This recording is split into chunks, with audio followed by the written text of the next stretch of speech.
À coups de klaxon, les agriculteurs étaient de retour aujourd'hui à Bruxelles.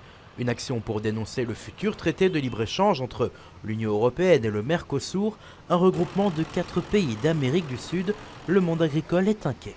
Mais une concurrence tout à fait déloyale. À un certain moment, quand on joue dans la même cour, ben oui, ok. On n'est pas contre le commerce, mais à un certain moment, par exemple, si on importe de la viande bovine venant du Brésil, ben, il faut qu'elle respecte nos normes environnementales, sanitaires et sociales. Ce qui est très important, c'est qu'on ne nous importe pas de la viande avec des hormones ou remplie d'antibiotiques. Autre point soulevé par les manifestants, les contradictions qui existeraient entre un tel accord et le Green Deal européen.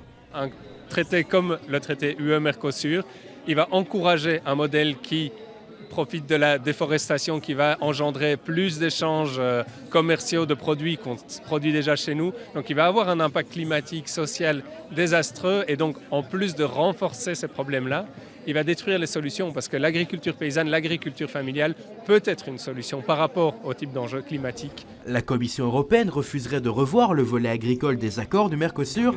Des députés européens, belges, francophones de tous les bords soutenaient l'action d'aujourd'hui. Pour eux, le traité pourrait encore être rejeté. La Belgique peut faire la différence avec 3 autres pays européens pour faire une minorité de blocage. Donc dire on n'en veut pas. La France de Macron a déjà annoncé qu'elle était contre, mais elle doit agir pour réellement bloquer l'accord avec l'Autriche, avec les Pays-Bas, avec la Belgique, éventuellement la Pologne qui s'est aussi déclarée fort mitigée sur l'accord.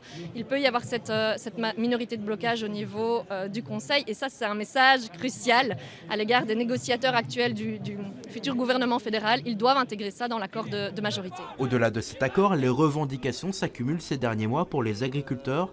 Ils pourraient donc revenir à Bruxelles dans les prochaines semaines.